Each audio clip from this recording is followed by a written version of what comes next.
Good afternoon and welcome to Baturdays in the Batcave. And I wonder if notifications went out. Oh, well, it just went live, so they wouldn't know until now. I'm OmniDog from OmniDog's Vault with my co-host, Taylor Brown. Taylor, how's it going? I'm doing great. And actually, I checked today. This is our 25th Batterdays in the Batcave. Wow, nice. We've been going for like a year now. So this time Cool. next year, we'll be at 50, I guess. We've Very good. never missed an episode in a year. Awesome. That's great. Yeah. How did we end up doing this together? I forget. Did you propose it?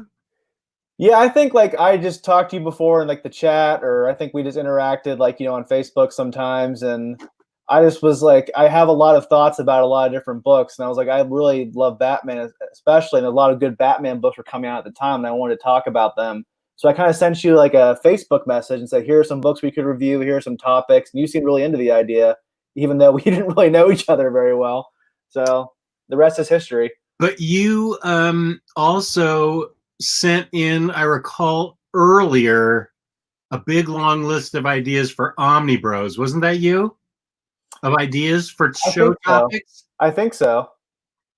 So that's why I knew you were an idea guy. Yeah, Jess and I always say I'm the idea guy and he's the titling guy because I'm really bad at making titles. Because whenever I propose a title, Jess goes, I'll think of something. So I'm the idea guy and Jess is more of the detail guy. I'm getting a lot of compliments on my shirt. And my wife said if I get compliments on my shirt, make sure I show the back. Because there's a lot of cool stuff going on the back. So that is cool. I can't see. Can you see the back, Taylor? Yeah, it's the Riddler. I see the Batmobile. And thankfully, the bottom of the screen is cutting off your butt, so I'm not seeing that. Okay. Is everybody getting notifications in the chat just to check on that? That'd be helpful. Usually live shows are the way to go for us. Yeah. And Doc Collector, thank you for noticing my Breaking Bad poster. I have a couple other ones. I have Raiders of the Lost Ark. I've had that since I was like 15 years old. And I have a cool Daredevil poster. Oh, you can't really see it up here from Brubaker's Run. Oh, wait. Really like. What was that? It's from Brubaker's Run. This Can you see it at all? A little bit. What is it? Dark. It's a wraparound cover from one of the covers from Brubaker's Run. For Daredevil? Yeah, it has Daredevil, Iron Fist, Luke Cage, Black Widow, Spider-Man fighting against the Hand, Bullseye, Kingpin, and the rest. So yeah, it's kind of dark over there, but I like that poster too. No, thank you, Iman. I appreciate that. I saw something about how she got into film school or something. So congrats to you. Oh yeah, congratulations! You got into film school, Iman. That's awesome. You got a postal comment down there, Jess. Let's see. From IQ. Jess, I got all the postal trades and Deliverance today. Could have gotten the hardcover, but trades are a bit cheaper for me and easier to read in chunks. Good. Well, I hope you enjoy it as much as I did. I haven't read Deliverance yet. Here it is. I haven't read it yet, but I do have it. But every time I think I'm a little bit caught up, Taylor reminds me of another good book. I was finally going to get going on the Brubaker Daredevil books, and Taylor goes, is Fury Max My War's Gone By? Is that any good? And I looked it over and I said, oh my gosh, this book's so great. I got to reread it. I just ordered it off Amazon, so we'll have to do a review of it sometime. That sounds like a good Crime Corner book, even though it's not really crime, but it's close enough. It's Nick Fury. Yeah. We'll have to talk about that. I forgot it was by Ennis. I mean, I love Garth Ennis on Punisher, and I really love when Parlov, the artist, comes on and joins him. And he did that whole run, I think, on Fury Max. So I'm really looking forward to that. I can't imagine that being bad. Let's see. Oh. Transference. People are paying attention to my ratings on Goodreads. I got Transference as well. Saw you rated it 4 on Goodreads. Yes, I'm stealthy stalker. I don't know that I reviewed Transference. Tim Klein, yes, we're going to be talking about all the Earth 1 books, including Green Lantern, so that's definitely not off topic. We're talking about all the Earth 1 books, including Batman, and I am excited about the Green Lantern Volume 2. I think it was supposed to come out this month originally, but now it's going to come out in July, I think. So it's coming out somewhat soon. I kind of gave away my ideas about Earth 1 Green Lantern, but whatever. Everyone's really going after your shirt in a good way. Thank you. No one complimented me on it when I went out to do errands, so I got my Justice League shirt on. Fuddy-duddy. I have a bunch of fuddy-duddy neighbors out there. This is the right atmosphere for me to wear this shirt, though. You don't wear it outside the house? I did, yeah, and nobody complimented me on it. Yeah, sometimes you wonder what people are thinking about you when you're walking down the street in a superhero Well, especially shirt. in a shirt like this. This isn't like a white polo shirt. This is a pretty iconic shirt. That shirt's pretty, yeah, it's pretty in your face. It's like the whole entire thing is a picture, bunch of different pictures. Yeah. You have a couple different Batman 66 shirts, don't you? I have 3 or 4, yeah. 3 or 4, yeah. I got a purple one, a red one, and this one. Those are the 3 I can think of. So I think that's it. IQ, I don't do Riley recommendations. I do Jess recommendations. And I pushed you to read Monstrous and Birthright. You pushed me to read Monstrous? Are you sure? You probably are. I know you pushed me to read Birthright. Monstrous is the closest Jess will get to reading manga. What is Monstrous? Yeah, that's pretty close to. I think the style's pretty close to manga, even though it's color and it reads left to right. I think it has a manga style. I guess. I don't know. Yeah, people say that. At least it does. I'm also a manga novice, so maybe not. You generally don't care for it, right? No, not at all. I've tried to get into anime too. The closest thing to anime I like is Castlevania, and that's that. I love the animation style. I love the Warren Ellis writing. Everything about that show is fantastic. I think I've also gotten into Cowboy Bebop. Those are the only 2 animes I've really gotten into. Samurai Champloo, that was great. I don't even know if Castlevania counts as an anime. I'm not sure. It probably depends on who you're talking to. I feel like Riley and Gio would probably have opinions on if that's anime or not. I have a feeling that since they're both big anime fans, they don't really consider it anime. Right. But since I consider it anime, I don't know. Does anime have to have a Japanese origin? I think if you ask Riley and Gio, they would say that for it to be considered anime, it's not the style of the animation; it's who it's made by. I think you're right about that. I think they would say if to be anime, it has to be made by someone who's Japanese or a Japanese studio. Right. I could be wrong though. I really don't know anything about that. I don't know anything about anime either. I don't know anything about Samurai Champloo, but I definitely know a lot about Samurai Jack, which is one of the greatest cartoons of all time. Samurai Champloo was made by the same guys that made Cowboy Bebop. What was that show that had Samuel L. Jackson in it? Afro Samurai. I used to watch that when I was a kid, but I don't even know if that's anime. That was on Adult Swim. I do not know that show.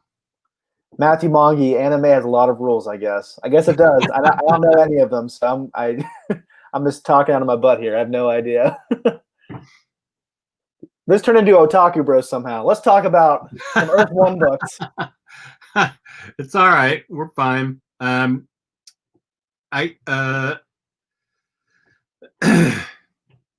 What books? Let's see. How do we want to do this? We have the Earth 1 books we have to talk about are Superman, Teen Titans, Green Lantern,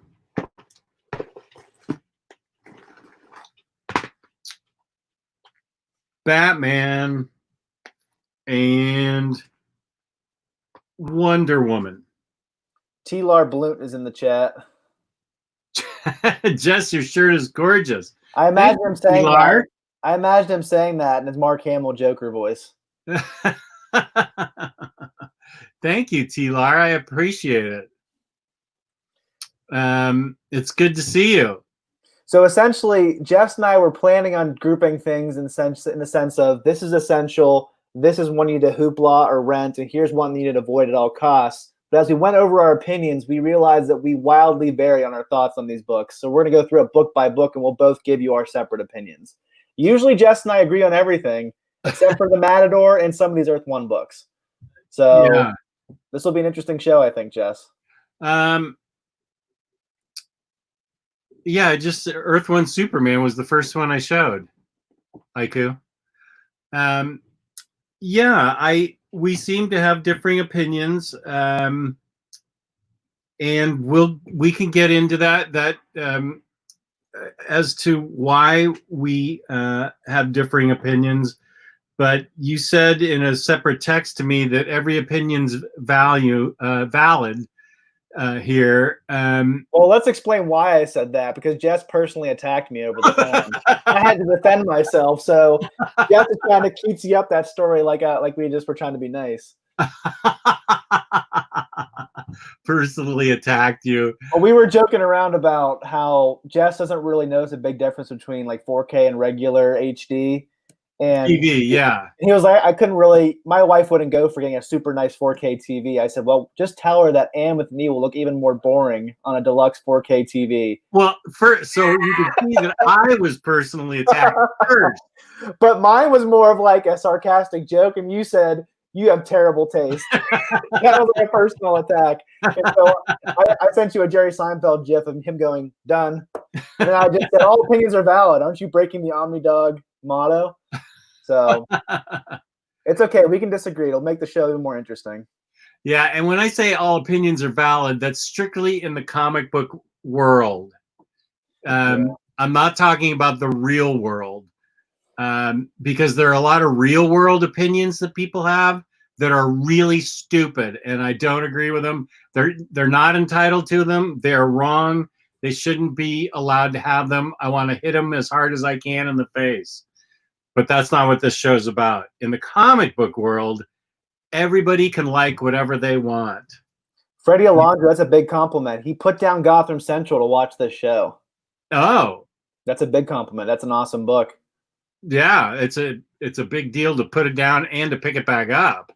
It's so big. And one thing I do want to say before we jump into our reviews is that we had our Mark Waid interview this past week, and our notifications got messed up. So if you haven't watched that interview, go and watch it after this show. It was fantastic, and Aiku just really helped me out there with that segue. Yeah. So really, I think you all need to check that interview out. We talked about a lot of different things. Jess got to talk about Irredeemable, obviously, with Mark Waid. We talked about Kingdom Come, Daredevil, Humanoids. It was a really great conversation, so watch that when you get a chance. Yeah. Yeah, he was great. I feel like our views are up a little bit from where they were, so notifications may have been going out. But for somebody like Mark Waid, I should have more views at this point, just because it's Mark Waid. Well, I think the hard thing is that the notifications should have gone out at 7 p.m. that night. Instead, it went out at 7 a.m. the next morning. A lot of people have to go to work, so they can't watch it right then. So they might have had to wait until later, but some of them forgot. So I think the way the notifications went out weren't the most helpful. So I think that hopefully more people can watch the interview, because I thought it was a fantastic time with Mark Waid. Thank you, Iman. We appreciate that. Yeah, all credit goes to Jess for getting Mark Waid. That's been a long time conversation. Mark Waid's so busy right now with Humanoids that he's been graciously just telling us he needs some more time, but he gave us some time the other day, and it was great. And he said he wants to come back again, so hopefully we'll have him on sometime in the next year or so. Well, I better start next week if we want to get him within a year. Well, once he laid out his schedule and what he does for Humanoids, it really made sense why he's so busy. Yeah, he's crazy busy. Aiku did get a notification. That's great. Jacob D, I'm sorry you felt that way. I don't agree with your opinion, but again, it's valid.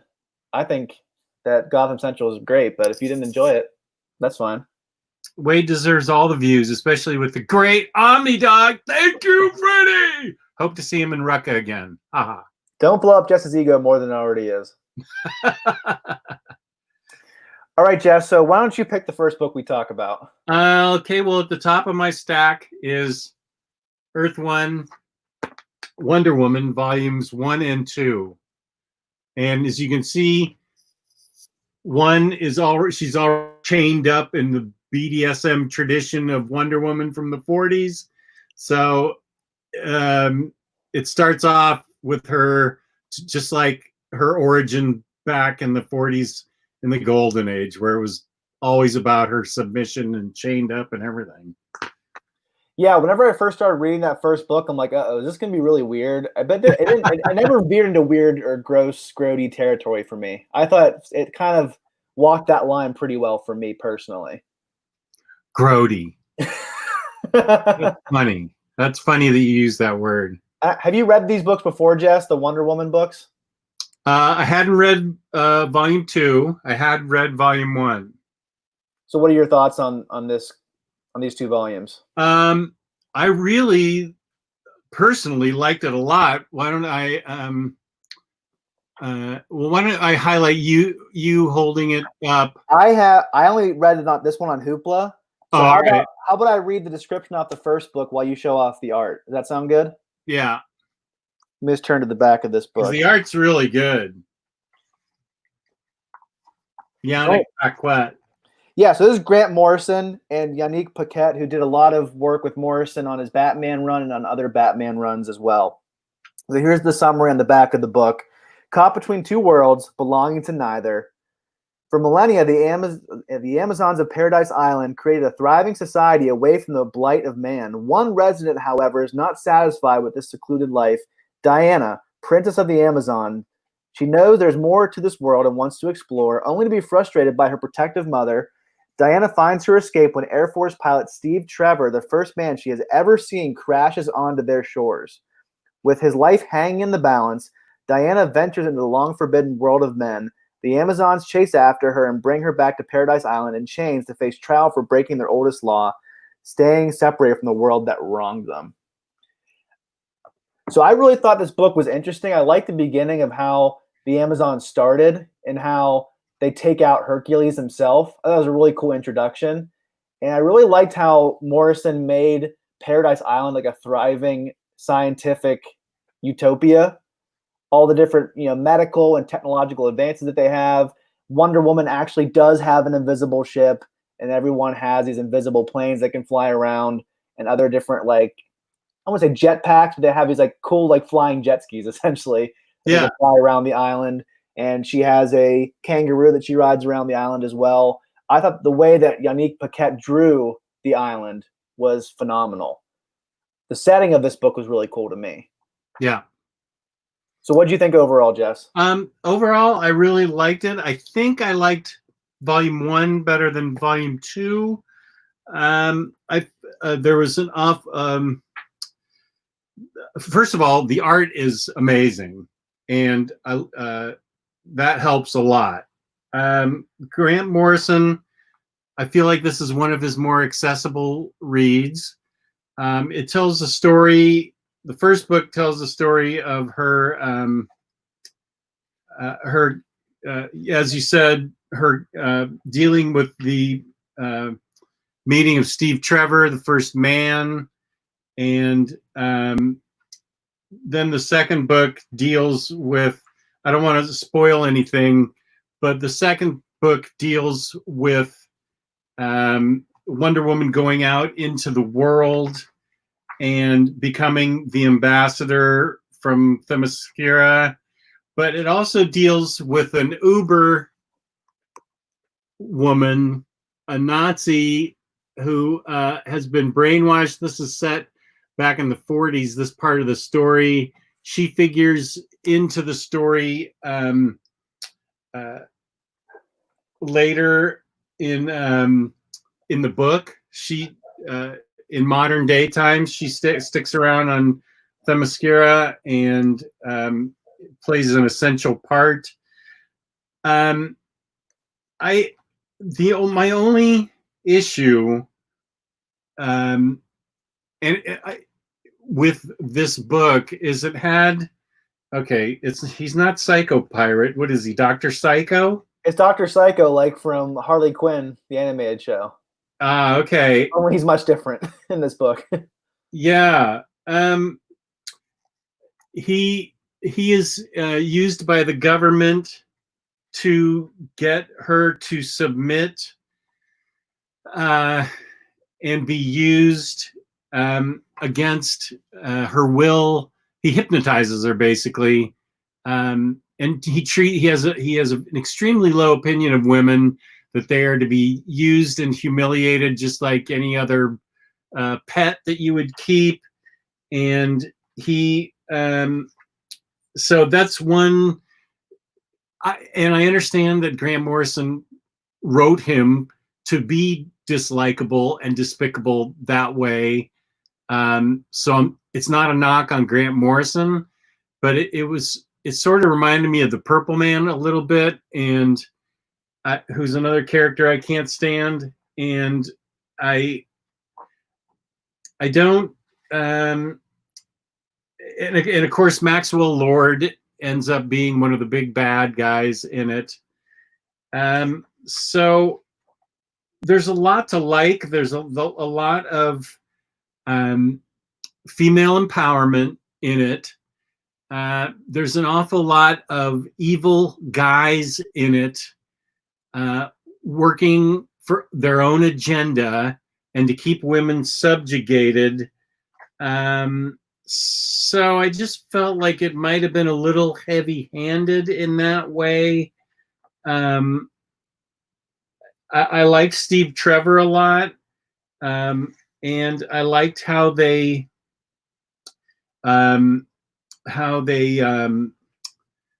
worked him into the story, not as a romantic lead, but as a real good guy. He's more of a background character. He's not given Yeah. anything to do. Right. Right. Dr. Psycho is definitely a bigger character in this book than Steve Trevor. And here's the Nazi Paula in modern day times. She's still acting out. So essentially, Diana leaves Paradise Island to fight for women everywhere across the planet. Right. And I really like this book a lot. I liked book 1 more than book 2, but I still like book 2 a lot. I highly recommend it for the excellent story, excellent art, the twistiness of Dr. Psycho.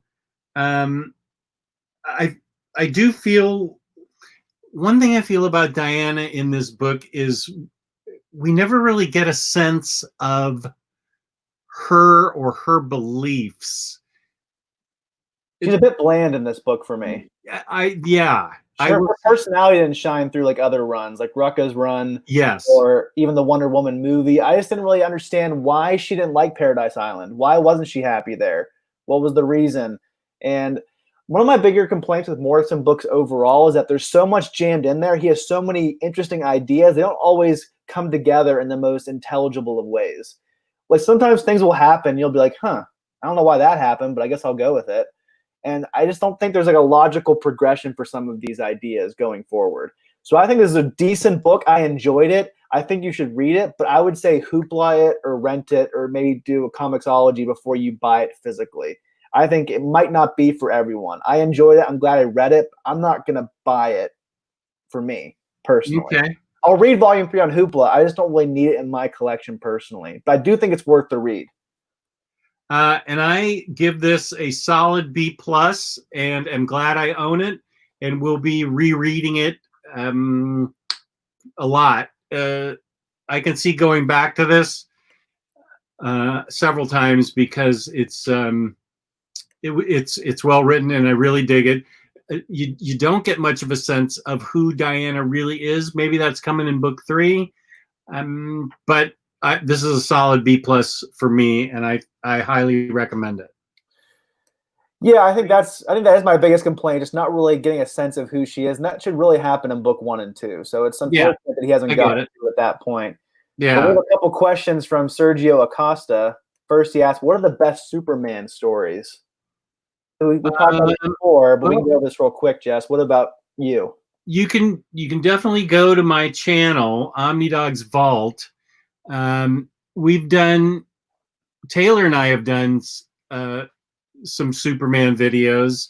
We did our favorite Superman Batman team ups a couple months ago, and like a month or two ago, we did an episode about uplifting DC books, and Superman was a big topic of conversation in that video. So those are two videos to go back to. Yeah, Check I out. would say my favorite Superman. I'm going to do a Superman video, I think this summer. All-Star Superman, and you should get that in absolute form because of the great art. Secret Identity by Kurt Busiek. That's my number one. Yeah, mine too. Birthright by Mark Waid. And then Secret Origin that's Jeff Johns, right? I love that. I think my top three right now are Secret Identity, Secret Origin, and Red Sun by Mark Millar. Oh, Red Sun is great too. I by love Mark that Millar. book. And Jess and I, at some point this summer on Baturdays, are going to review the Superman by Tomasi and Gleason Rebirth books, because we both need to read through all of it. We've read some of it, but not all of it. Right.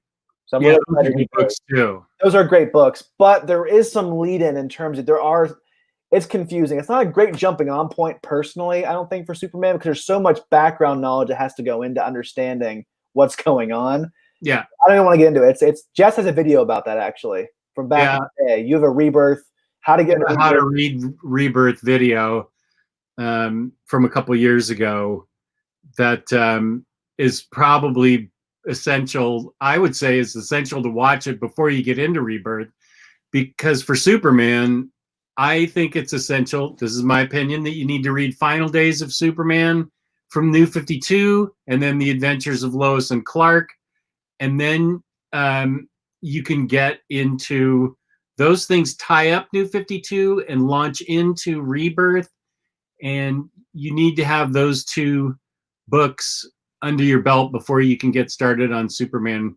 Rebirth. Action's a different story. It's like the same Superman, but he's in a different kind of story arcs. The biggest thing, you have to understand why there are two different Clark Kents essentially, and also why does Superman have a family all of a sudden. Those are the reasons why you have to. I didn't read those books personally. I did Wikipedia and go online, do a deep search on that. And so I think it probably is best to read those books though, but you can find information if you do look it up online. Yeah, the two Clark Kents gets explained in Superman Reborn, the hardcover, Rebirth hardcover, or trade, however you want to read it. That gets explained too. So I highly recommend Superman Rebirth. I'm less excited about action, although I like it. I don't love it as much as I did Superman Rebirth. If Doomsday shows up in a book, it's not going to be Jess's favorite. Ugh. Jess loves endless punch-outs. Oh my gosh. Jess loves the end of Man of Steel with the 20-minute long punch-out through buildings. Well, I like that he finally killed Zod. That was good. I like Man of Steel. The ending fight scene was way too long, and there was too much property damage for my liking. But I agree with the property damage. I'm glad that he, even though he has a code of not killing, he had to do it. I always wonder why he didn't cover his eyes, but whatever. It just seems like the easiest thing to do. That the lasers can't go through his Kryptonian skin, but whatever. Yeah. Zack Snyder loves to kill people, so that's why he did it. Yeah, that's interesting. So Sergio also asked, what are our Wonder Woman choices for Omnis? Jess and I actually hope to do a Wonder Woman spotlight at some point too, so maybe we'll save it for that video, Jess. Is there one off the top of your head that you can give him? Just one Omni? Well, Omnis, Gail Simone's Omni is good. I would recommend. I didn't find George Perez's to be that great. I mean, it's good, but it's not. I didn't feel like it. I mean, I sold it. I just didn't feel like going through it. Phil Jimenez's is great art, but not much of a story. Is Gail Simone? Where is Gail Simone in terms of Wonder Woman's history? Is it Greg Rucka?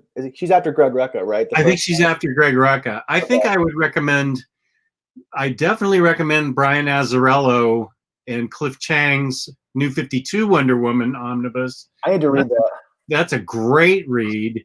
I recommend Rucka's pre New 52 Wonder Woman stuff and his Rebirth Wonder Woman stuff, Greg Rucka's. So you don't necessarily have to confine yourself to an omnibus. You can get them in trades and hardcovers. But I think Rucka is one of the best Wonder Woman writers. He's one of the best writers of women in comics, period. I think that's a good observation. I think he even told us, said in our interview with him that's his favorite protagonist to have. He loves exploring women as the main protagonist. He does a great job of that in most of his books. It's rare that a man is the main character of a Rucka book. That's a good point. I can't think of a creator-owned book that he's done that doesn't have a woman at the front of it. Yeah. I mean, Black Magic, Lazarus, Stumptown, Whiteout, Queen and Country. Yeah, you're right. I think that's what his major emphasis is, and he does a great job of it. Yeah, he does. We definitely need to talk about Wonder Woman with Greg Rucka next time we get him on the show, if we can get him on the show again. He seemed open to it, but we still. Oh yeah, I think he'd be easy to get on the show. We barely had to talk. We just asked one question, and he would answer all of our questions. He was awesome. So I think that is if you have to have an omnibus, then Gail Simone's and Brian Azzarello's New 52 omnis are good and really good. And if you're okay with paperbacks and hardcovers, then Greg Rucka's stuff is really good. I definitely need more Wonder Woman in my collection. The amount that I have is shameful. So I actually have a lot, and I need to reread it just because it's kind of fallen by the. It's kind of fallen off my radar. And the one thing that's hard with Wonder Woman, and they tried in New 52 and they tried in Rebirth to get her more involved with Batman and Superman to form like the Trinity sort of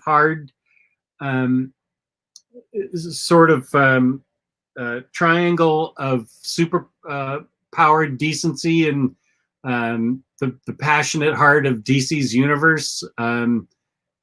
Trinity is what they're known as, the three of them, and they just haven't really been that greatly written, considering it's such an interesting concept that the three of them share all each other's secrets and stuff. Yeah, I remember there was a Francis Manapul book a couple of years ago called Trinity, and the art looked great. I just heard the writing wasn't really up to snuff. That's the general opinion I've heard. I'm not sure if you've read it or not. Yeah, I've read Francis Manapul's Flash, and I've read his and I think that's. Let me look real quick if that's the. About Francis Manapul, I'll say what Jess always says. As a writer, he's a great artist. Yeah, well, I say that about. Well, yeah, he's not as bad as Neil Adams at telling a story. He's not a bad writer. I also don't think he's a fantastic writer. Right. He's serviceable, but his stories are never like amazing. His storytelling with art is fantastic, but the story itself isn't the most interesting, at least to me personally. I think that he is a slightly above average writer. So that's who wrote the Trinity book. So they just haven't gotten. In New 52 they didn't either. They didn't quite get the Trinity concept really well. So did you ever read Superman Wonder Woman by New 52? Pop culture said it was kind of a missed opportunity. Superman Wonder Woman, New 52. That's a good way to put it. It was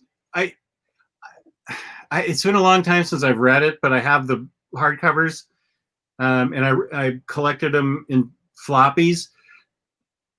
I always felt like the editorial wasn't ready to commit with them in New 52. Like it made sense from the beginning. Two of the most powerful beings, man and woman, on the same planet. It would have been a natural fit for them, and they just never really committed. I mean, they did fall in love and had a relationship, but I don't know, it just sort of petered out. And I'm not a fan of the Superman Wonder Woman romance. I just really like when all three of them are friends. I don't like when there's romance thrown in, to be honest. I don't know what it is. Like in Strikes Again, whenever Superman and Wonder Woman are having sex while falling down to Earth, I was like, ugh, this is just. Well, it Strikes Again, so everything in it's bad.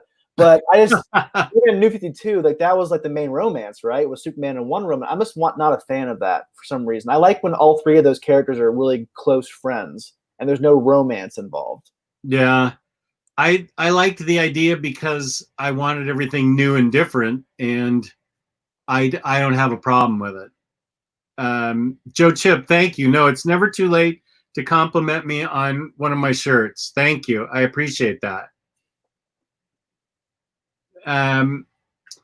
Yeah, so the next book we're going to talk about, let's talk about Green Lantern.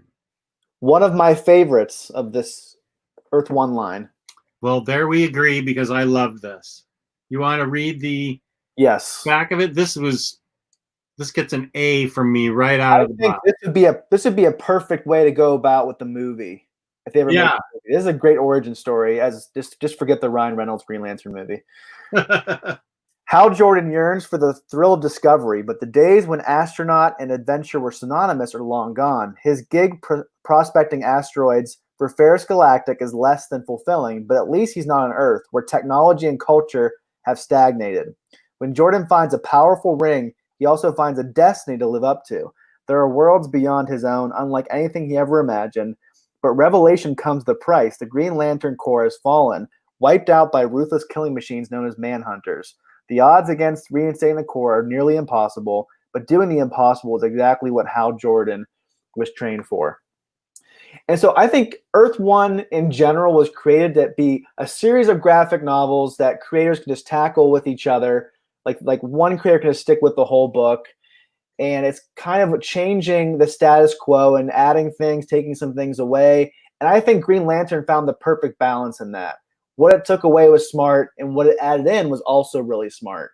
I think this really had a great sci-fi quality to it. It felt like there's a mixture of, aliens and other different cool sci-fi movies like Blade Runner. I just thought it was a really interesting mashup of different DC elements and genres. I really enjoyed every single aspect of it. The art, I never even heard of these creators before. Me either. It's Gabriel Hardman and Corinna Becko. I had never heard of them before. So I think they were fantastic. The art is crazy good, and the storyline is very tight. Everything makes sense. Everything I said about Wonder Woman's story not really having a logical flow, everything makes sense. The storyline moves along really well, and there's a really progressive flow to it that I found very satisfying personally. And I'm really excited for Volume 2 in July. Yeah, me too. I agree with everything you said. It seems I thought it was. I like the fact that these are. I didn't initially pick up these books because I originally thought I don't want to reread another retelling of their origin, which is one reason I never bought Batman Earth One. I'm just like, how much different can this be? And this is Green Lantern is so different and so interesting and so unique. The way it tells the story of the Green Lanterns and the Manhunter and Hal Jordan, what he is like. Fortunately, Kilowog's in the story. And I thought this was exceptionally well done. I like it better than Grant Morrison's Green Lantern.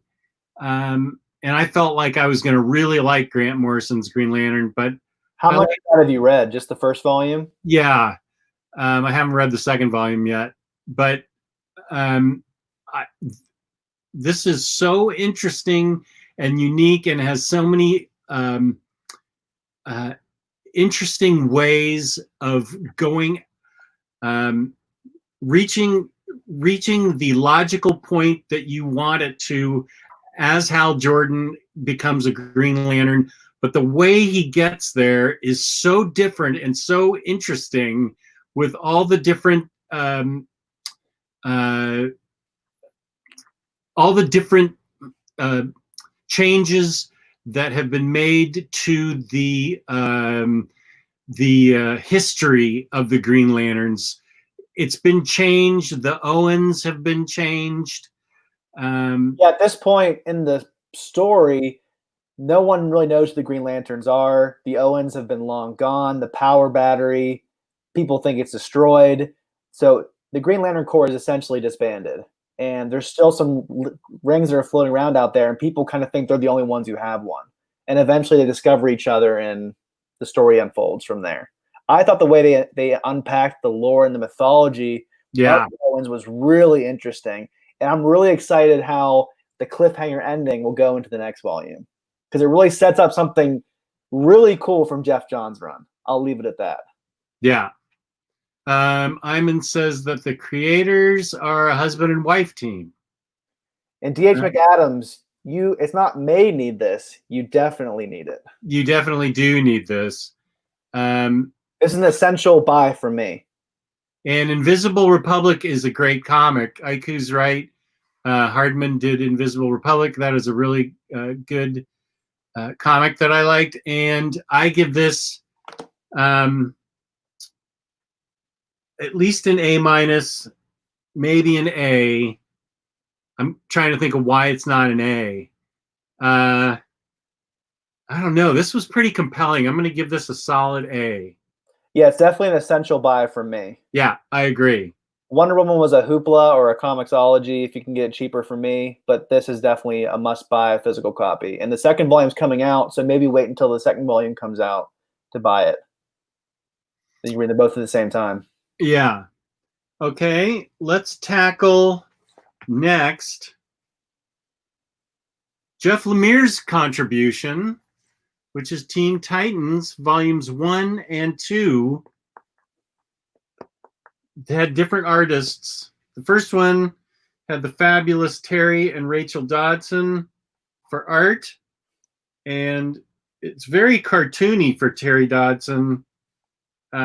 You want me to show it off while you read it? Sure. This is 2 volumes. So yeah, I'm just reading off the first volume. Okay. They were normal kids until they weren't. They were just kids with the same problems as anyone. Victor Stone's mother wouldn't stop pushing him to be more than who he is. Tara Markov's mom wouldn't tell you a thing about her daughter, or couldn't tell you a thing about her daughter if her life depended on it. Joey Wilson was drawing further away from his peers every day into a self-imposed world of silence.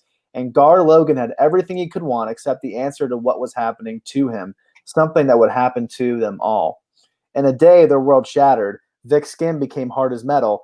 Tara's anger shook the world, literally. Gar began to lose himself in the minds of every passing animal, no longer a boy, but a beast. Worse still, their parents changed. Masks started to slip. The people who claimed to love them had been monsters all along. And then the visions began of a world that was not their own, and a girl who lost everything, a girl who needed their help to survive. So, Jess, what were your thoughts about this book? Jeff Lemire, one of our favorite creators. One of our favorite creators, and this is probably one of my least favorite books by him. It's not Plutona level. It was very interesting to me how it all unfolded, how the kids had been experimented on by Niles Calder using the spaceship technology from Starfire, how Starfire reached out mentally to these kids who had been experimented on and reintroduced in society with fake parents. And they all, their powers all snapped into being as soon as Starfire reached out to them mentally. One thing you and I talked about, and we both agreed, is that these teenagers are extremely annoying. There was not one likable character in the bunch for me. And to be honest, this is the first Jeff Lemire book I've ever read that I didn't like. And also to be honest, I hoopla'd the first volume. I didn't know there was a second volume, and Hoopla didn't have the second volume. So maybe it picked up in the second volume. I just know the first volume wasn't good for me personally. I found the plot to be way too busy, too much going on, too many characters thrown in the mix. Everything happens so quickly. None of the characters are interesting. I just wasn't a fan of this book at all. And this is coming from someone who's a big Jeff Lemire fan. I love Moon Knight. I love Black Hammer, Green Arrow, Gideon Falls. The list goes on and on. I just wasn't a fan of this book whatsoever. And so I think Jess had a little bit higher of opinion of it. But for me, it's an avoid. I don't think you should hoopla it. I just don't think it was that worthwhile in terms of your time and especially your money. So for me, it's an avoid. I don't think you need to read it. And that's hard for me to say as a big Jeff Lemire fan. Yeah, I'm not that much higher on it than you. I thought that he was dealing with some interesting concepts, but it never felt like he was sold on the concept himself. I never felt like he was fully committed to the idea because it never really held together for me. You and I always say we're willing to suspend our disbelief on certain levels on certain books. Like for Superman, you have to completely suspend your disbelief because a man can fly. But so many things went so pear-shaped so quickly in this book, in Teen Titans, and I never got the feeling that these kids ever got along with their caretakers / parents. I never got the feeling that they were nice little kids that were just having a problem as teenagers. They were just obnoxious, annoying teenagers that I wasn't interested in reading about very much. I liked that they were the result of an experiment from Starfire's ship and Starfire herself. That was kind of a cool concept, but I don't know. I never really felt like. It feels like someone wrote the plot down and said, "This is what has to happen, Jeff. Try to make the best of it." And he tried his best, but I'm not saying that's what happened. That's what it felt like. It didn't feel like a Jeff Lemire book at all. Like his personal touch to it was absent for me. Yeah, I think the most likable character was Raven, and she's barely in the first volume, though. Sorry, she's barely in the first volume, though. Oh, okay. Well, she's in the second volume a lot, and she's a really good character. And she's with her grandfather on the Native American reservation where she grows up. She's the most interesting character. She sort of holds it together, holds book 2 together. She's the only one, interestingly, who has a real relationship. She wasn't with a parental figure, with her grandfather. She wasn't manipulated by alien technology. She has her Raven telekinesis and thought powers that are starting to develop at that point, and she was the most interesting character.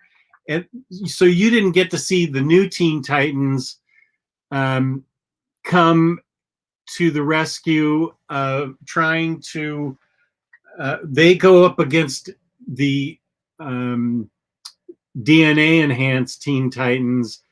So in the second book, Niles Calder has a group of Titans, including Impulse and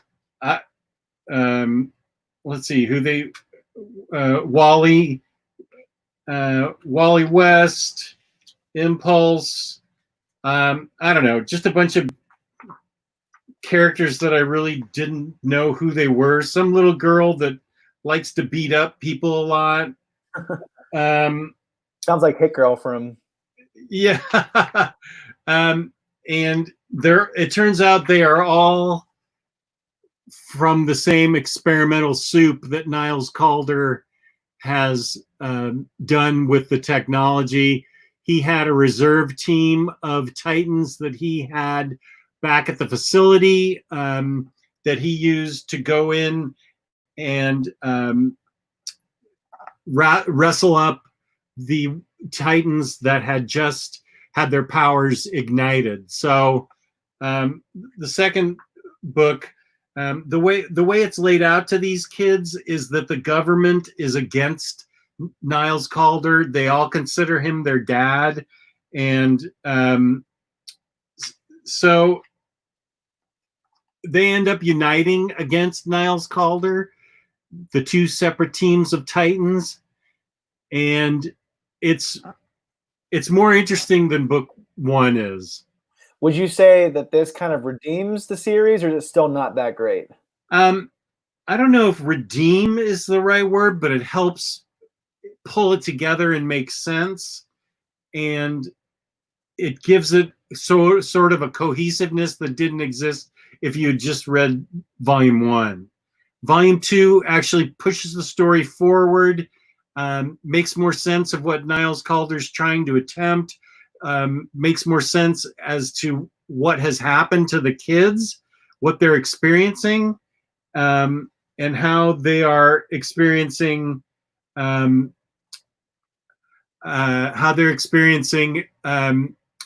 the kids that protected Niles Calder, how they experience the truth when it comes out. And then comes an extremely weird character based on Starfire. It's like a Starfire that just does not work, but she's got all of Starfire's powers. That's weird.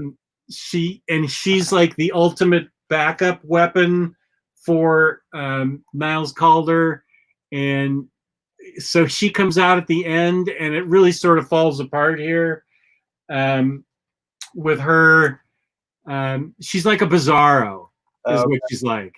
Like the opposite of Starfire. Well, she's big and strong, and she's a clone that just didn't work out, and she's got personality issues, and she's I don't know. It just didn't. She wasn't a really. I don't know. She was not the strongest character in the book. So it sounds like from what you're saying, this series is also in a void. Like it's not really worthy of your time and your money. Or do you disagree with that? Do you think it is worthy of at least a hoopla? Let's see.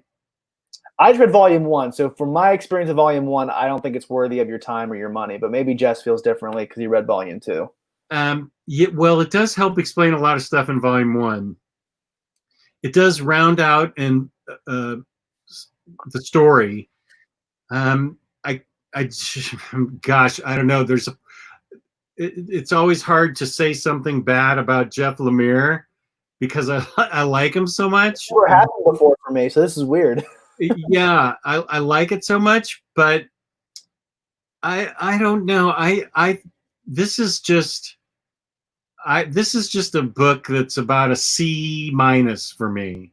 It felt like a really low budget, lame teen superhero movie that got a 30% in Rotten Tomatoes. Like it just didn't seem like it was really anything special. That's what it felt like to me. Yeah, there's no reason for you. Like I think your life is better with Green Lantern in it. I think your life is probably you can do without Teen Titans in it. Okay. You can't do your life. You cannot do without Green Lantern. You have to have Green Lantern. You don't have to have Teen Titans in it at all. And it's painful to say that because Jeff Lemire is so awesome. It's like you're trying to put down. It's like you're trying to break up with a girl really nicely right now. Yeah, right. It's not you. It's me. It's my problem. You're trying to put him down really easily. Yeah, I know. Because I know he's a good guy too, and I know he's. I mean, he's written so many good books. He can't. Not every book's going to be a slam dunk. I mean, there's going to be one or two. I think there's for every creator that we love, there's at least one or two books that's not going to be a total hit for us. And this is the only one for me that I've ever read. Plutone, I never read it, so I can't speak to it. But Teen Titans is the worst Jeff Lemire book I've read. Now, are we still? This is interesting. Are we still on the air because we haven't got any chat comments in 10 minutes? That's weird. Can somebody just say just something, anything in the chat to let us know? Yeah, let's know. Okay. this book put the chat to sleep. It says that we're live. Okay, Freddie. Okay, well, I know, but it said the Omni Bros were live the other night too, and they were taken off. At So least I was worried that showing these copyrighted pictures was going to get me taken off.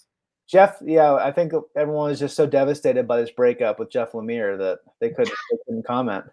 Okay, good. Thank you, everybody, for writing. Yeah, Jeff and I were kind of worried about showing off art for this video because what happened with Omni Bros on Thursday. Yeah, Omni Bros just got taken down right away.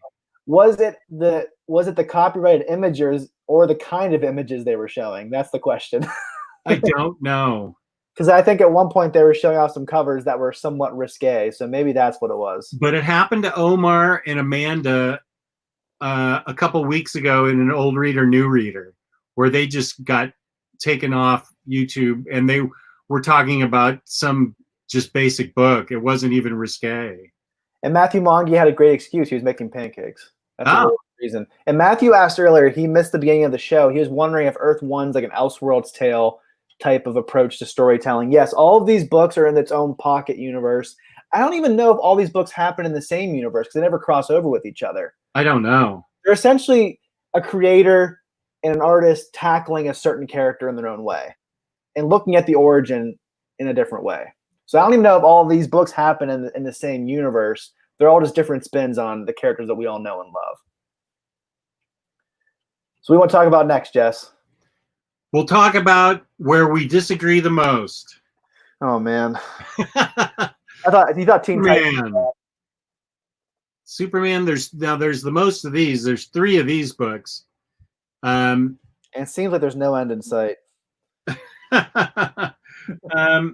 I will show volume 1. Yeah. And this is by J. Michael Straczynski with art by Shane Davis. Yeah. For volume 1, and then volume 2.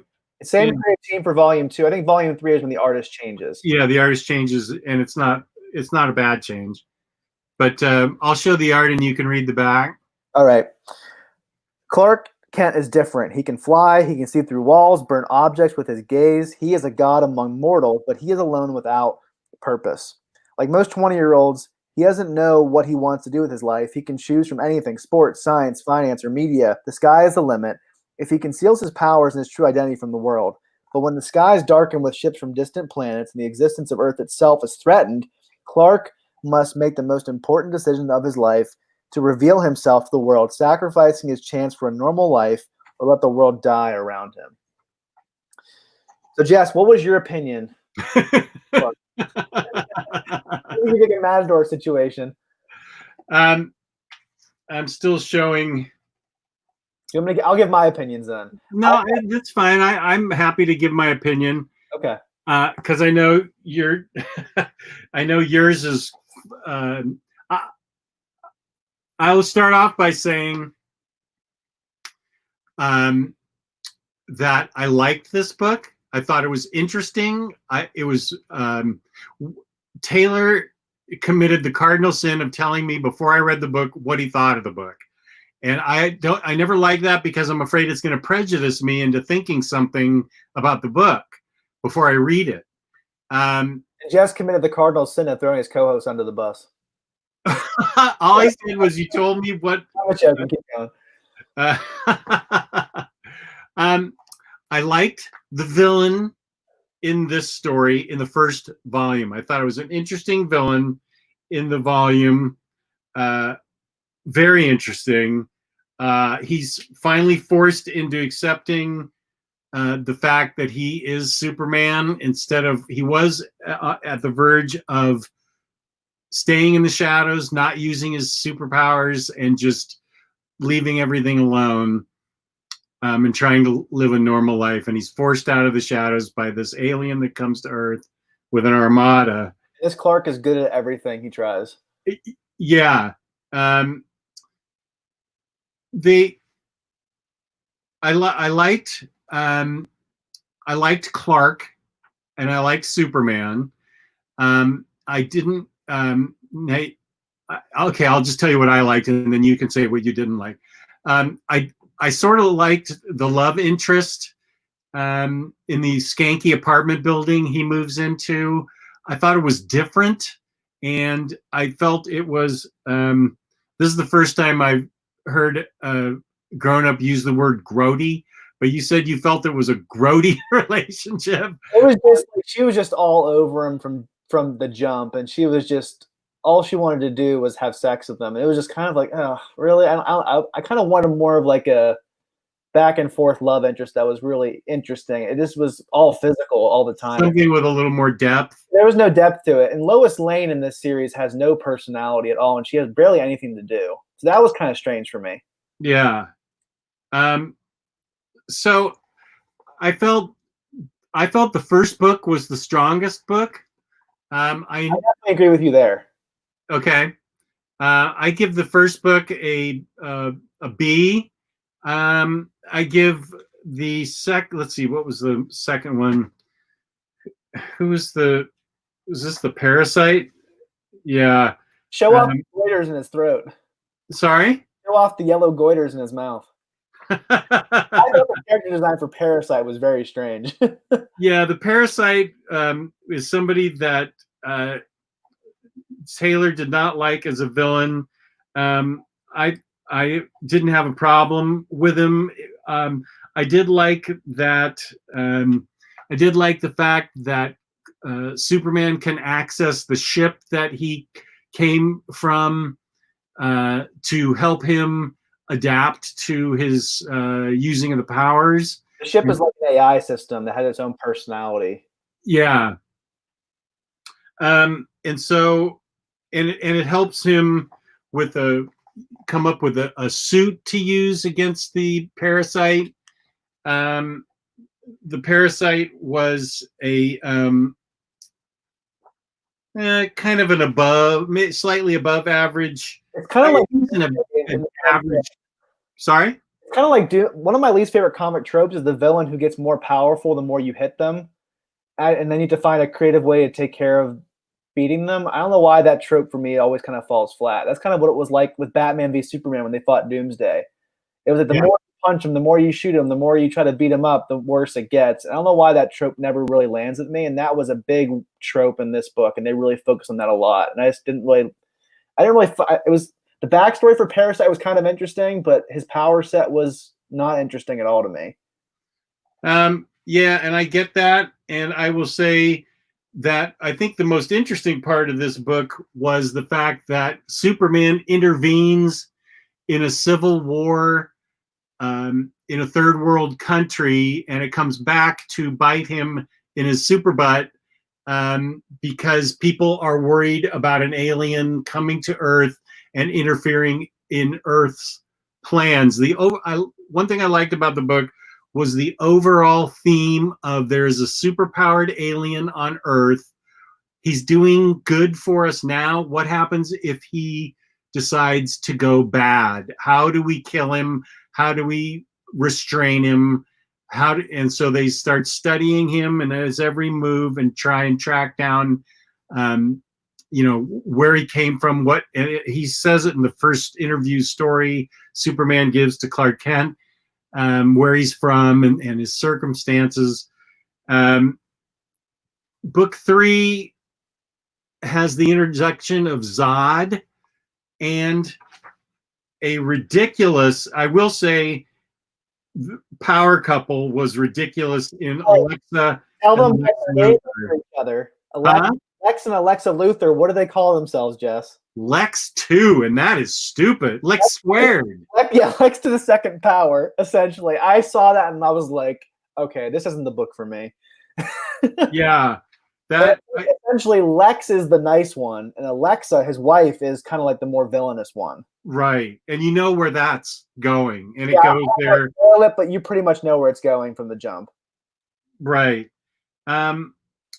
So, yeah, this is the least interesting book to me. Volume 3. Volume 3 and Volume 2 were equally not as good, in my opinion. I thought Volume 1 was decent. I gave it 3 on Goodreads, which is good. I thought it was okay. Volume 2 and 3 for me were 1 stars. I didn't enjoy them at all. I thought the relationship between Clark and not his girlfriend. Do you remember her name is? the girl who lives across the hall from him with the girl you relationship. Do you remember her name? Oh, Julie? Is it Julie? I don't even remember. It was so unforgettable. I mean, so forgettable. I just didn't. Clark boo-hooing, oh, I have superpowers. Oh, I'm good at everything I try. I was just like, okay, man, like you have like a unbelievable IQ. You can make all these inventions. You try out for a professional football team and make the team, and then you settle for being a news reporter. He was good at everything. He was crying about his problems, and I was like, I don't really feel that bad for you, man. I really don't. I do agree that the whole government aspect was interesting. Yeah. Eventually, finding out a way to kill an unkillable man. But that was interesting. Even the way they brought Zod in, and Zod's motivations were just stupid. And like he goes to the United Nations and says, "Hey, have me take out Superman. Your problem will be over." No, it won't. Then you'll still exist. And they'll have to find a way to take care of you. It just didn't really make a lot of sense to me. And I don't know why this book didn't click with me on any level. The first volume was okay, and I was going into the second volume saying maybe it'll be better. And it ended up being worse for me personally. Yeah, and I think that's when I said I feel sad for you. Yeah, so I saw Matthew Mongi give a quote that kind of defines you. I try to never think, especially when reading. That is exactly true. Just me. That gets annoyed with me because I'm overcritical. Well, you overthink things, I think, but that's why I like it to have you on the show, because I definitely am like that. I underthink, and I just let the story wash over me. I read it and accept it, and then I sort of go over it in my head, and then I talk it over with you. So I think the first book is a B+, and then book 2 is a C, and book 3 is a C-. But I think they're worth reading just as their place in the Superman mythos. But Lex Squared is probably the dumbest thing I have ever heard in a comic book. Yeah, that's one of the dumbest ideas I've seen presented in a comic book in the past couple of years. I just think there are a lot better Superman stories. There's a lot of better origin stories. Read Secret Origin, read Secret Identity, read Birthright. Yeah. I don't think this book needs to be read. It doesn't okay. To the table. Unlike the next book we're going to talk about. The final book I saved. That owes me a big thank you for this. Because what's that? You owe me a big thank you for introducing this into your life. I do, because these were, I think, this and Superman, this is Batman Earth 1, volumes 1 and 2. I think this and Superman were the first ones to come out. And I just bought Superman 1. And then through the years, I picked up Titans and Green Lantern, Wonder Woman, and I never really read them. And for some reason, I never bought Batman at all, because as I said, I thought I don't need to know another origin. And not only is this the best Earth 1 book, not only is this one of the best Batman comic books ever, this is one of the best comic books ever. Oh, statement. Yes. Has this jumped into your top 12 or 13 comics? Or you need to add a 13th? I think it's number 15 now. Wow, so now it's up to 15? Yeah, my top 10 is now my top 15 by Jeff Johns, Gary Frank. They're a great dynamic duo. They're one of the best writer-artist combos, in my opinion. Gary Frank and Jeff Johns. I am not even going to question that. I found this book to be everything you want it to be in a comic book. You want interesting, fully fleshed out characters who mean something to you, with a world building model that's fully fleshed out.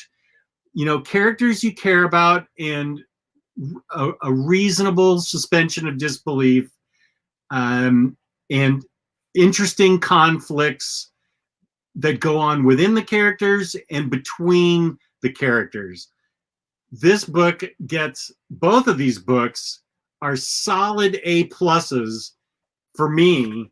Yeah, book 1 is amazing, but somehow book 2 is even better. Yeah, no question about it. A+ for book 1, volume 2 is A++ with a great twist ending on book 2, volume 2. They both have great twist endings in a way. Yeah, wait, let me see. Especially. What was the... I forget what the Just what happens to a certain character at the end of Volume 1. I don't want to spoil it for anybody.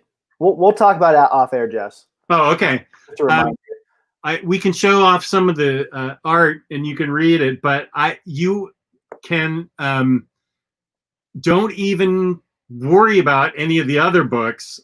If you haven't got any of them, if you haven't read any of them, just get Batman Earth 1 volumes 1 and 2 and know that you hold in your hands fricking masterpieces of storytelling. And thankfully, I believe Volume 3 is going to come out this year or early next year, because finally, after years and years, Frank and Johns have finished Doomsday Clock, which no one cares about anymore. I mean, I'm sure I'll read it, but it took so long to come out that everyone kind of lost interest. And they were in the middle of doing the Volume 3 of this when they stopped to do Doomsday Clock. So Frank is now drawing all those pages. So it should. Jeff Johns, in a recent interview on Word Balloon, said that it should come out this year. So I cannot wait for that. I've been waiting for this book for years. Volume 2 is even better than Volume 1, and Volume 1's an A+. So if you can, it's like Godfather 1 and Godfather 2. That's a perfect analogy, Jess. Hopefully Volume 3 is not Godfather 3, though. that is not a good comparison. Holy smoke. Well, let's show off some of the art so people can see how good the art is. But do yourself a favor. These are readily available. I had to... And they're cheap, too.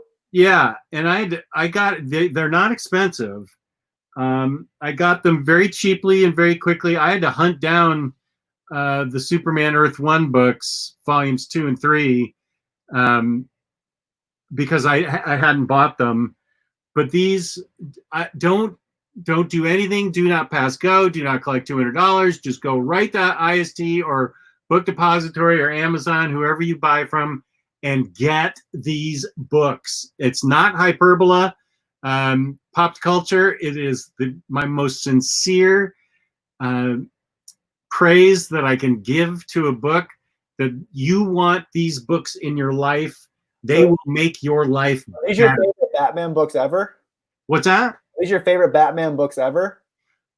These are some of my favorite comic books ever. So they're right up there with my favorite Batman books. I'm trying to think of a Batman book that I like better. I don't think there is a Batman book in your top 15 that I can remember. I don't think so. To me, this is the equivalent of Superman's Secret Identity. Whoa. Yeah, exactly. Matthew Mongi says more books. Back to ramen for me. Well, I just paid.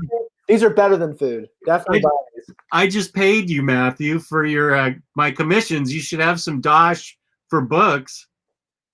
I'll be showing those off. These are definitely, after rereading this for the third time, this is definitely my top 5 Batman books. For sure. Yeah. Okay, let's show some art. I'm going to read both volumes, the summaries, because they're both really interesting. Okay. Art. Batman is not a hero. He is just a man, fallible, vulnerable, and angry. In a Gotham City where friend and foe are indistinguishable, Bruce Wayne's path toward becoming the Dark Knight is riddled with more obstacles than ever before. Focused on punishing his parents' true killers and the corrupt police that allow them to go free, Bruce Wayne's thirst for vengeance fuels his mad crusade, and no one, not even Alfred, can stop him. And then second volume, change is coming to Gotham City. Oh, actually, I'm not going to read that. There's a big spoiler. So never mind. Okay. But just know that volume 2 involves the Riddler. And volume 1 involves Mayor Cobblepot. The Penguin is mayor and has a super creepy villain, Birthday Boy. Yeah, right here. Ooh. Killer. He was awful. And I really love the camaraderie between Harvey Bullock and Jim Gordon. Yeah. They have a really interesting relationship. In the main continuity, Harvey Bullock is a overweight, disheveled schlub. In this universe, he is a really handsome TV star who was a part of a police TV show, and he's come to Gotham for fame and fortune, and it's not waiting for him. And I love that relationship. One of my favorite moments in the entire book, let me see if I can find it, is because Gordon is kind of, in this first volume, he's a man who's crushed and pushed down. Yeah. He's not a corrupt cop himself, but he deals with a corrupt cop and says, you know what, it's Gotham. I don't really care. I'm not going to make any waves. I don't want my daughter to be in jeopardy. And Harvey Bullock kind of comes along and kind of gives him the adrenaline shot that he needs. And this one part of the book is one of my favorite parts. Whenever Jim and Harvey kind of square off against this really corrupt thug, and the guy says, "What is it supposed to be? Good cop, bad cop?" And Harvey says, "Come on, Axe. I get it now. This is Gotham City. It's bad cop, bad cop." And they both have baseball bats.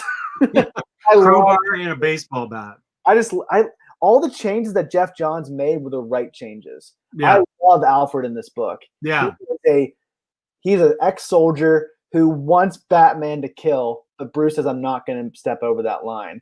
Right. And I really like how he is his unwanting butler.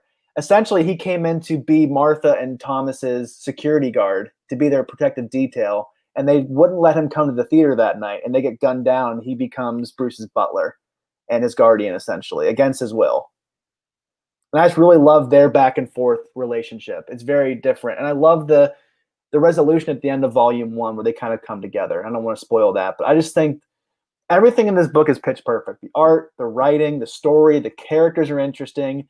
The twists in volume 2 are fantastic. With there's the Riddler is the major villain of volume 2, and it's also introduced as Harvey Dent and his sister, who's the mayor of Gotham. And I don't want to spoil anything there. Yeah. You absolutely cannot go wrong reading these books for all the reasons that Taylor just said.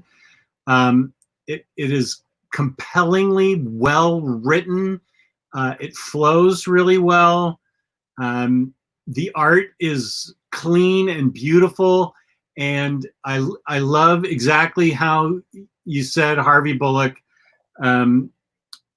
sort of he gets beaten down by seeing what he sees in Gotham, only to rise up to want to really fight it after drinking his way through like 3 weeks worth of duty shifts.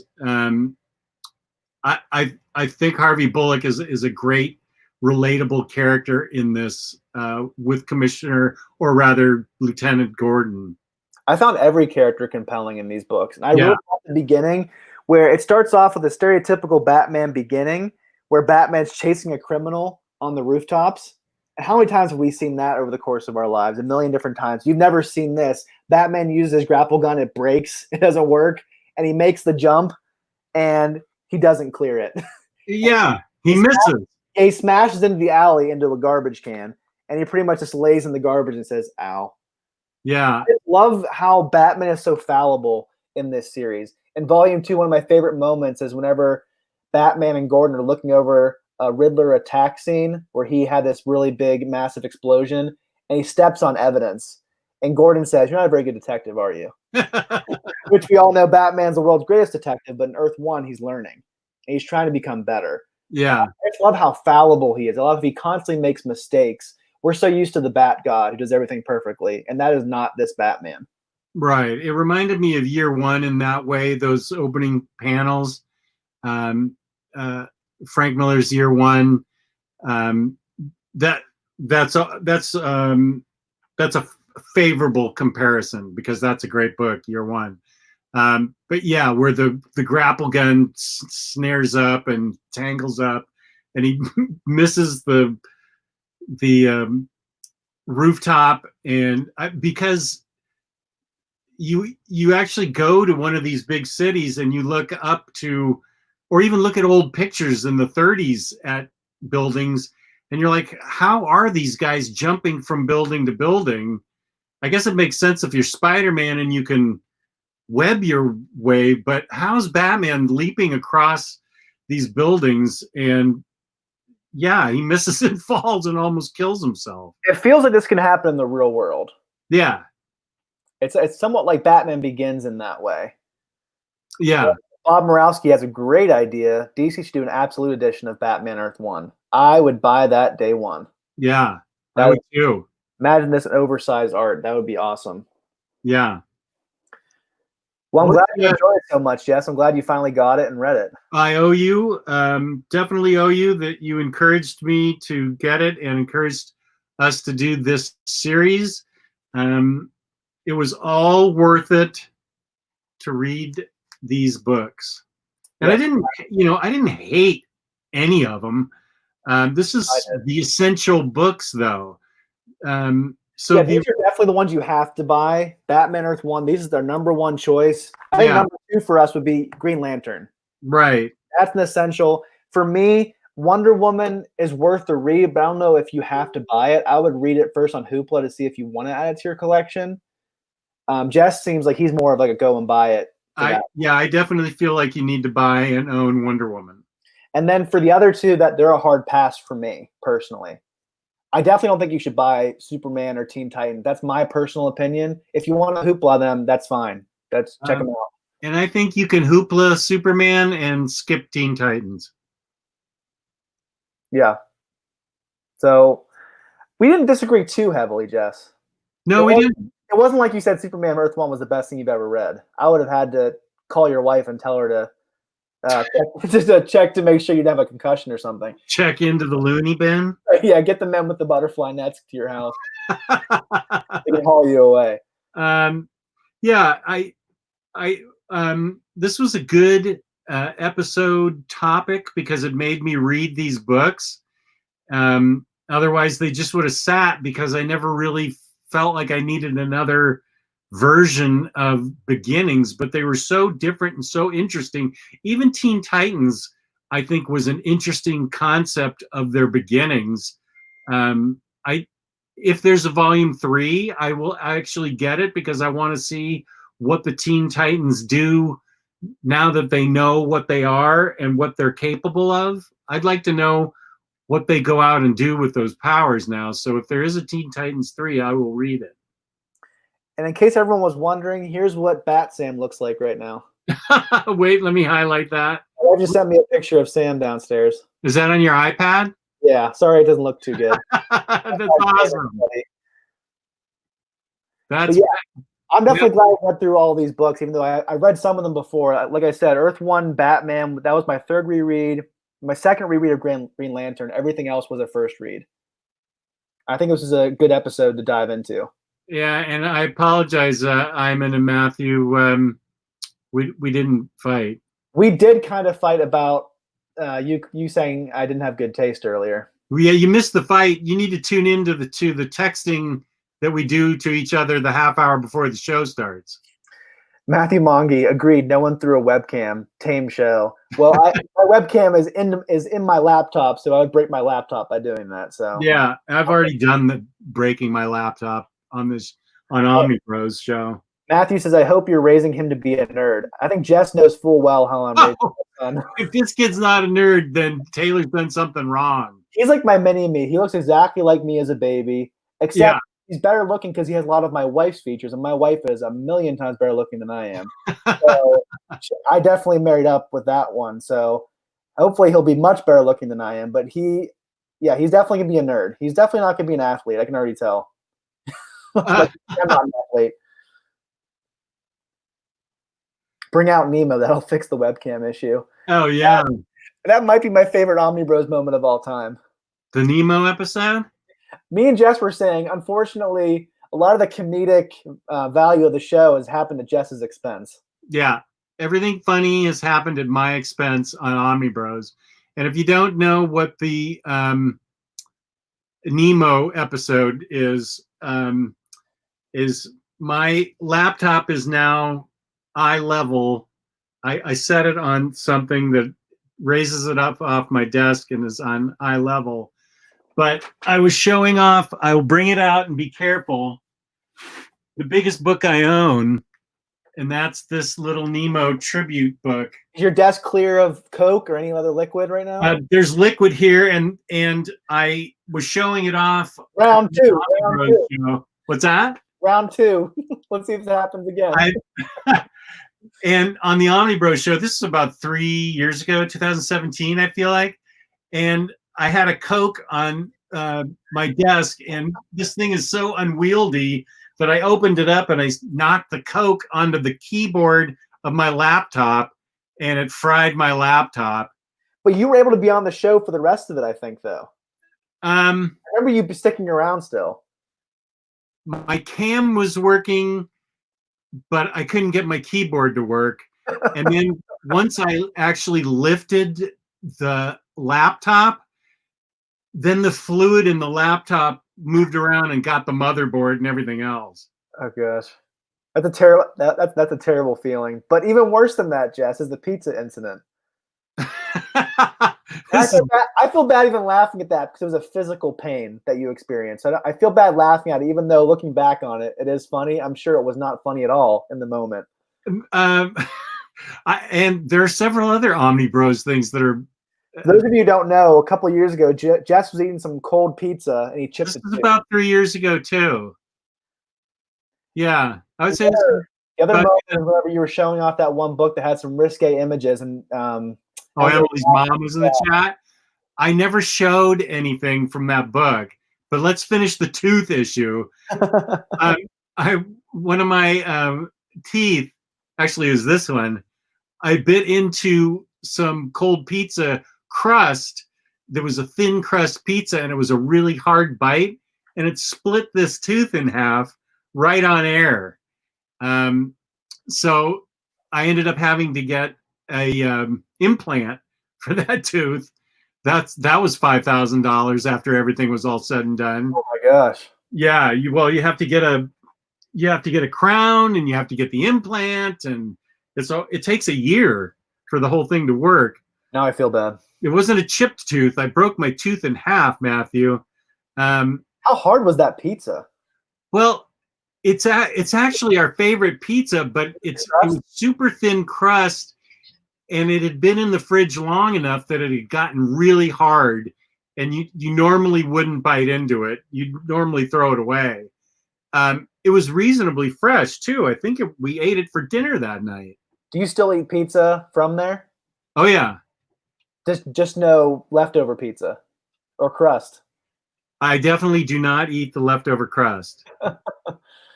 I felt bad laughing about that, but in retrospect, it's kind of funny, but it's also very sad as well. I'm sure that was a big pain for you. Yeah. Tooth pain is horrible, by the way. Yeah, no, it is. I've had enough teeth issues that there's a lot of pain in your life in a lot of different ways with physical issues. And I can't speak to all the ones you've experienced, but I can know tooth pain is definitely, it's hard to think about anything else when you have tooth pain. Yeah. You know that. No, you're right. I finished the show though. As soon as it broke, I knew that I needed to get an implant. That's terrible. I knew that it was split down to the root, but it actually didn't hurt all that much. And that was a Monday night show, and I saw the dentist on a Wednesday, or the endodontist, or whatever I saw, periodontist, and he pulled it and started the procedure. Matthew Mongi, it's weird, but I kind of want pizza right now.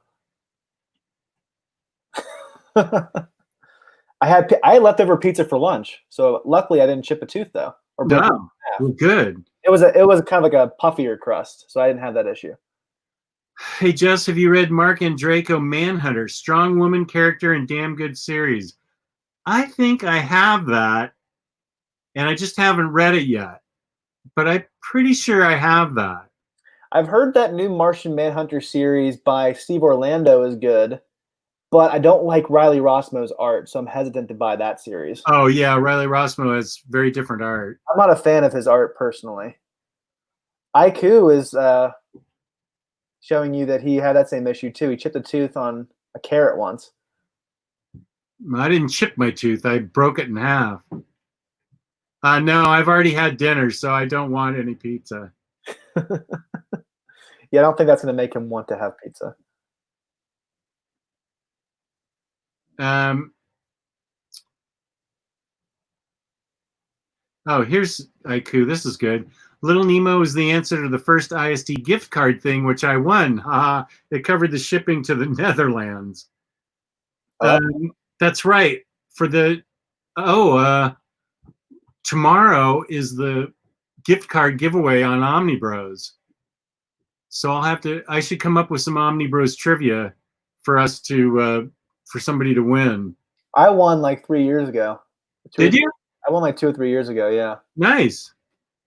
Am I ever allowed to enter again? Is it against the rules? Can you only win once and that's it? I think we'd prefer it. Okay, that's fine. Little Nemo was a comic strip from the early part of the 20th century that had you're gonna make me open this book. This is what did it to me last time. This is a tribute to Little Nemo with other artists doing the Little Nemo comic strip. Little Nemo was done back when one single Sunday strip would take up an entire page of the newspaper.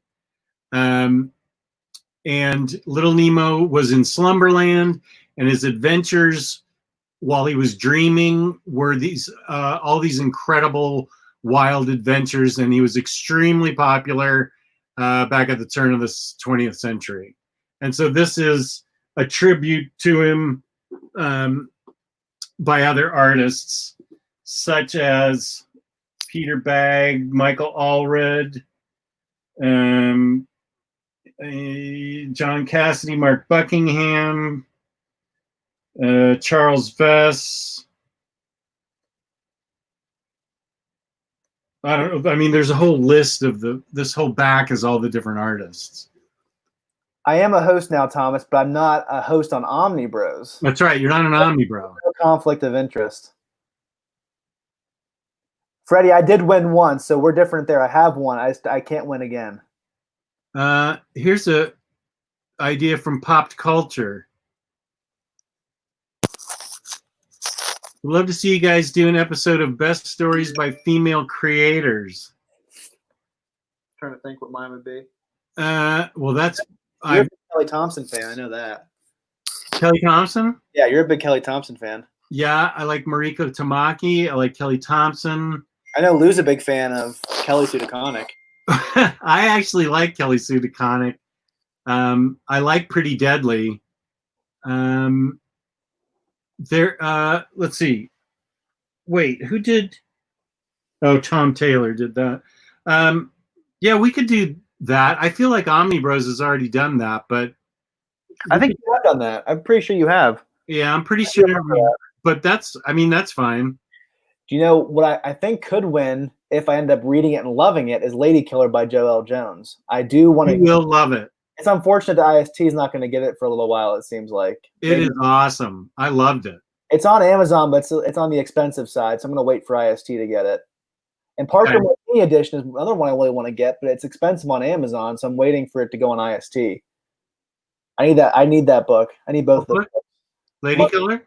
I need Lady Killer and Parker the Martini Edition, Volume 1, the reprint. Oh, yeah. You like Colleen Doran, don't you? Yeah, I met her at Awesome Con a couple years ago. I asked her what it was like for her to work with Warren Ellis, and all she said was, it was very interesting. I like Joelle's Catwoman. I'm not sure that everybody else does. I do, but I don't know what everybody else's opinion is.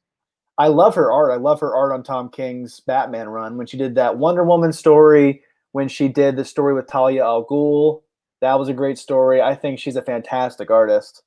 I haven't read anything that she wrote personally, though. I have an opinion on this from Lars Gunderson. Do not buy from that store. Is that in Denver? Yeah, I think so. It's in Colorado somewhere. I always have a terrible experience with them. If you actually, I've gotten lucky in finding, this is back maybe in 2016, I found Death of Captain America there. Maybe it was 2015 or 14. I can't remember. It was 5 or 6 years ago. Omnibuses and absolutes and oversized hardcovers all get extra charges, like $15 for shipping. So it was like a $60 book, and I ended up having to pay $15 extra for shipping, plus regular shipping, to get the book sent to me because it was an omnibus. I know exactly what media mail costs because I've shipped out so many books myself. No way can you justify extra $15 for an omnibus. It is a big ripoff. Not a fan of Mile High Comics. I hardly think they will be sponsoring this show, so I'm gonna talk shit about them. I don't dig them at all. They flat out forgotten orders from me. And I'll write like 2 months later and say, "Where's this order?" And they're like, "Oh, we forgot." What do you mean you forgot? I ordered it. Forgot. That's something that someone would say if you're like ordering from them personally. Like if you had like someone like off of eBay or something, that'd make a little more sense than like an official comic book store. Or if you bought it on the group, I can see forgetting. Not when you're an official store and that's your job. So no endorsements, no being sponsored by Mile High Comics. Maybe Jess will get a Goo Goo Cluster. Damn, I was out today. I should have looked to see if they had Goo Goo Clusters back in stock. I still need to order those off of Amazon. Yeah, you do. And Matthew, I've never read Lady Killer. He's asking what it is. Jess could probably speak better to it than I can. It's about a housewife that's an assassin at night. That's all you need to know. That sounds awesome. Yeah, the art is killer and the story's awesome. That's funny, but he says, considering I watch all these shows, I seem to know shockingly little about what's coming out. There's so much. There's just so much to buy. There's so much to read. It gets overwhelming sometimes. There's too many books to know about. Oh yeah, Mariko Tamaki did Supergirl Being Super, and Joelle Jones did the art for that. That was amazing. I loved Being Super. That was an excellent book. I think that might be in my top 35 now, or however many books I've got it up. Maybe have like a top 100 video someday. 5 hours long. Yeah, Supergirl Being Super is a great book. I should read that because I love Joelle Jones' artwork. Oh, and the story is so good. I do need to read her Catwoman run. I'll have to check that out, see if I like it on Hoopla, and then see if I want to buy it. Mm-hmm. I know we do want to do a Catwoman episode at some point this summer. Oh, yeah, that's a great idea. What will we read for that? Do you already know? I need to think about it some more. I think I don't have as much as you do, so I think my favorite Catwoman run, full stop, period of all time, is going to be Catwoman by Ed Brubaker. I can't imagine it getting better than that. Yeah. I love that series and reread that again. I don't know what I guess Catwoman by Joelle Jones. There's that one book you bought from, I think off eBay, from someone who recommended it in the group.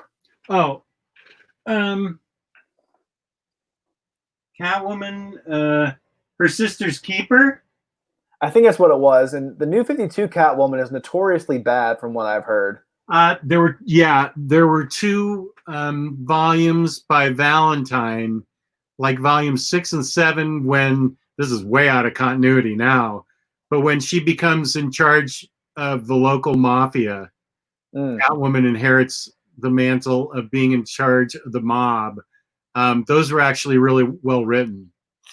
Matthew Mongi says I should draw Catwoman soon. Yes, you should. What do you have from him, Jess? You have a couple commissions from him, don't you? He sent me 4, yeah, and I'm going to put them in my portfolio. Maybe that'd be a good project for tonight. Matthew, I forget, I haven't opened the package yet. What did you send me? You sent me Psylocke, Emma Frost. All of your female crushes in comics.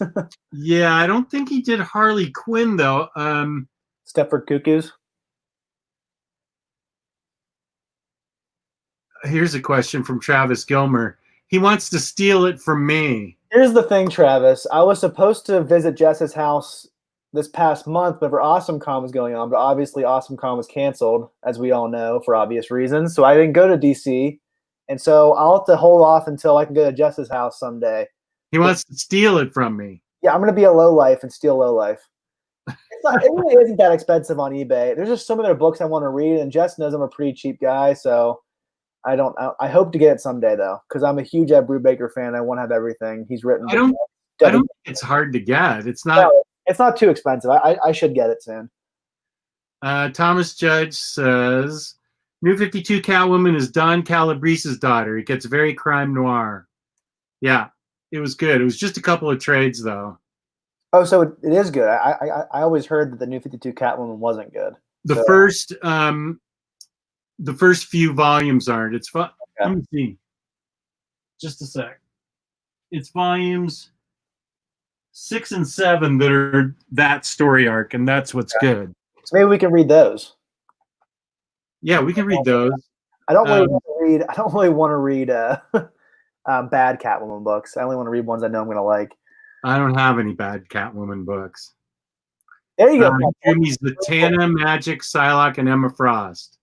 Yeah, those are 4 of your crushes. All you need is Right. all you need is Harley Quinn and the Stepford Cuckoos. I think it rounds it out. You're frugal, Taylor, not cheap. Well, thank you very much. That's a better way to put it. My family makes fun of me constantly for being cheap. Oh, look what Travis Gilmer says. He's going to send you Low Life. Wow, dude, that is so awesome. Travis, thank you. I really appreciate that. I think, Travis, you're the one who sent me Catwoman by Brubaker, too. You're awesome, man. Nice. Thank you so much. I greatly appreciate that. Travis Gilmer, the viewer of the month. Send me a picture of yourself, and I'll put it on my wall. Thank you so much, dude. I appreciate it.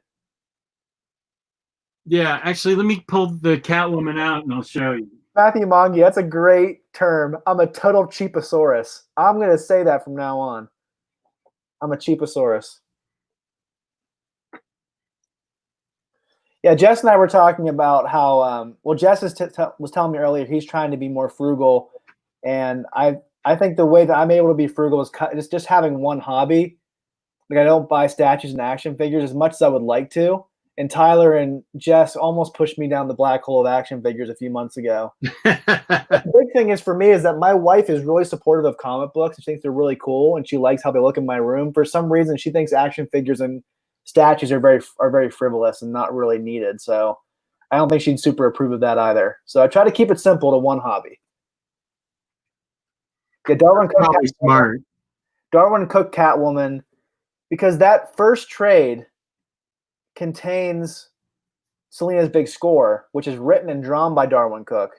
And then there's the arc that's followed up that's written by Brubaker but drawn by Darwin Cook. Right. And he does the best Catwoman, in my opinion. I love his version of Catwoman. Oh, Lars has gotten ripped off from Mile High, too. That's crazy. Where are you from, Lars? And they're a big store, too. Yeah. I've seen pictures and videos of their store. It looks it's like a big warehouse, isn't it? I think the issue is I don't think they run a good mail order business. Which I know mail order sounds funny to say for internet business, but it's really mail order business. I don't think they, because they flat out forgotten and had to, as I said, I wrote them an email and I said, where are my books? 2 months later, and they said, oh, we forgot, and now they're not in stock, and here's your money back. Liam, managed to catch the stream. Hopefully I didn't miss too much. Sorry, but you pretty much missed the whole show. But you can go back and watch. And you're at the same conclusion that we are at. Batman is the best book of Earth 1, and Green Lantern is number 2. And Iman says, I couldn't get into statues. I'd get too obsessed and end up with no room left. And it's just how expensive statues are, especially those Prime 1 statues. Ooh, yeah. I don't know how. You have to be like a really successful businessman or something to be able to afford those and collect those. And Lars is from Norway. Yeah, Lars is from Norway. I see that. I don't know. Yeah, I would never order again from Mile High Comics. Oh, man, 2 big books on June 10th. I already, I don't know if I have it in my budget to get those right now, but I'll get them eventually. Hopefully Parker doesn't sell out. I'm hoping not. Lady Killer, I think, will probably stick around for a little bit.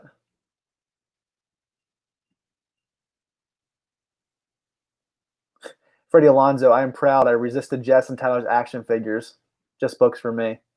Yeah, because you guys had the Action Figure Friday going for a while, so I think you sucked a lot of people in. like a vacuum cleaner with that show. Yeah, and now I don't have any more room myself. But you have a lot of awesome stuff, though, so that's what matters. Yeah, Tyler's so funny. He did an unboxing, but it was just with his wife.